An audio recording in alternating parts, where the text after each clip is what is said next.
human evolution. What is to come? Now, it's always difficult to look at questions that people ask me because it depends on each person's definition of a word, what they're asking. So I'm going to go with how I understand the word evolution, and within that, take on the topic. So, has evolution ever taken place? No, evolution hasn't ever taken place. Why? Because if we look at thousands of years of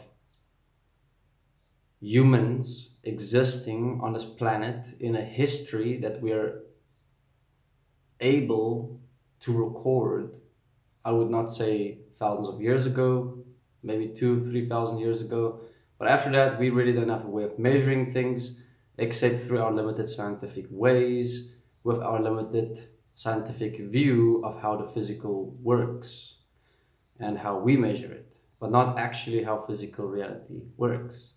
So within the timelines we can measure for humankind, the human has never ever changed. Things around us have changed, but the human stays the same. We're still barbaric. We're still cavemen. We just upgraded the tools, but we did not evolve. We did not change. And there isn't actually a next step for evolution unless that next step is something higher than our own self-interest, our own greed and money systems and politics and whatever we call civilization. So evolution has to happen within each human being. And this is where I'm going to make it really simple, right? Evolution only has two ways to go if we take the word for real. Evolution actually means evolution. If you look at how we have defined evolution, where you see a monkey and suddenly you see a human, that's evolution, right? Actual, in fact, change. The nature changes, the behavior changes, and the physical form changes. So for the next evolution of humans, we need to have a change that is so drastic, so strong, that you can see that there is in fact something evolving. This must be a reflection inside of ourselves first and foremost, where we are not who we are born and believed to be. That's in fact change, that's in fact evolution. Then we need to upgrade ourselves as humans in such a way where we are currently reliant on certain things in this world, where we need warm jackets, we need hats, we need protection from the sun, we need all these things that should be natural to us, like for animals. We should evolve in a way where these things become natural to us instead of something that we're being harmed by and there's profited of. You know, sun gives you cancer, here's sunscreen. I mean, that's not evolution, that's more like devolving. I mean, monkeys don't use shirts and sunscreen. They don't need glasses and eye protection. I mean, did we evolve in any way if we are lesser in the physical? Evolution, from my perspective, would be where we are upgraded to need less, to live off less, to consume less, to desire less, almost nothing. It shouldn't be desire, where the ego is out of the way. Therefore, we can start developing ourselves physically in a way that considers all life and that is best for all life. So, what is to come for human evolution? Well, currently on the path that we're walking, we are devolving. We might just send the entire human race back to the Stone Age. Sorry, I just got a comment. Love it. Yeah, it's like these things. Okay, I can't read the comment. Finished. All right. So thanks for the comment, Alden. I will be able to catch up on it later. I will continue with my evolution for now. All right, where was I?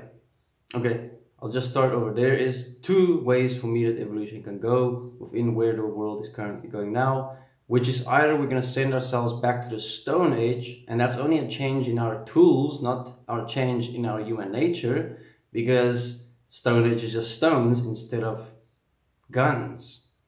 All right, because of how we're using guns and weapons and war and money and poverty. That's all that's going to change if we follow the current system of our minds, how we think, how we look at things, how we behave, how we act, what's our patterns, our habits.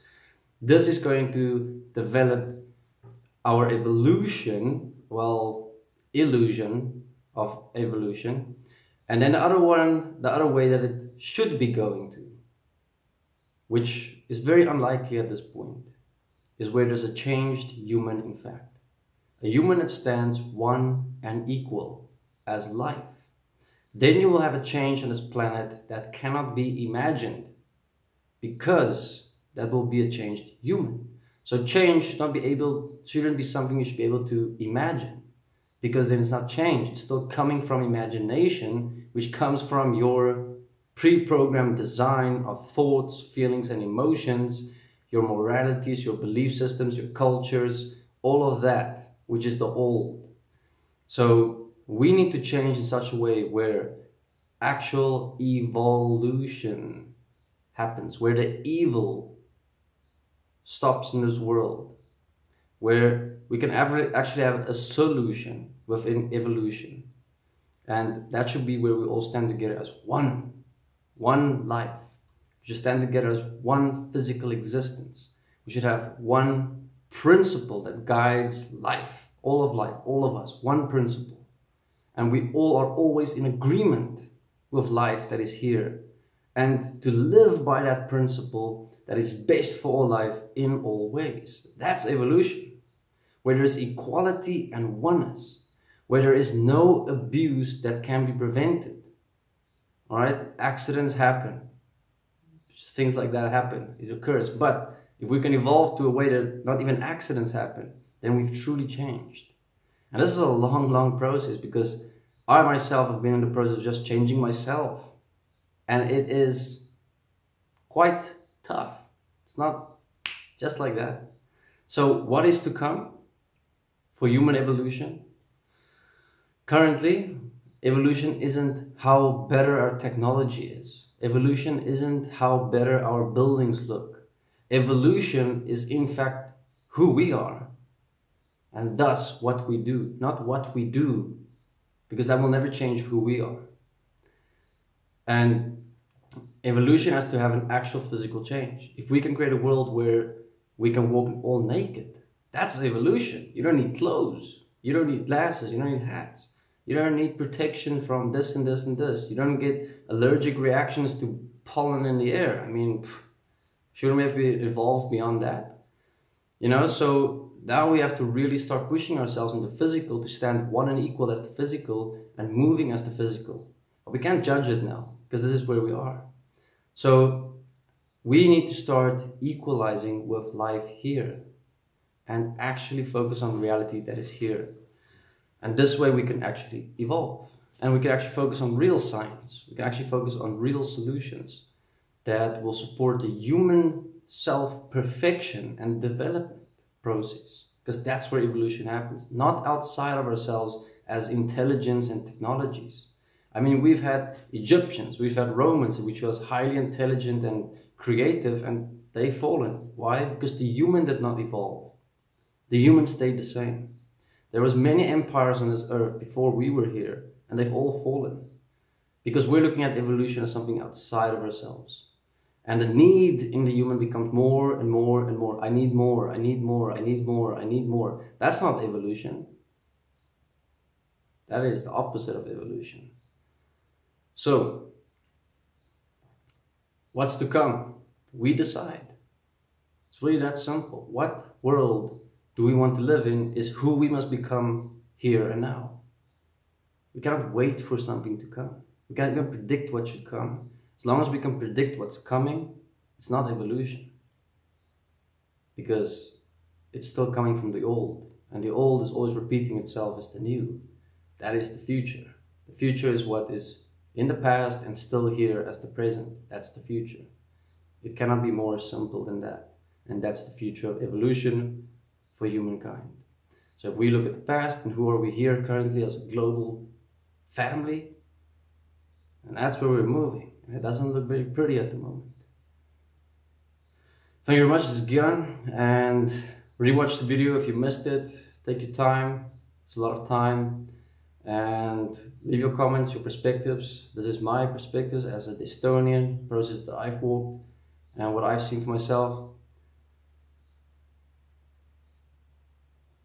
And then we will continue. Sorry, guys, the comments come in, but they just leave YouTube so fast. I can't even read it. So I will have to get back to these comments later on. I don't know how to view them here right now on my cell phone. And thank you very much. Please like, share, comment. Take care.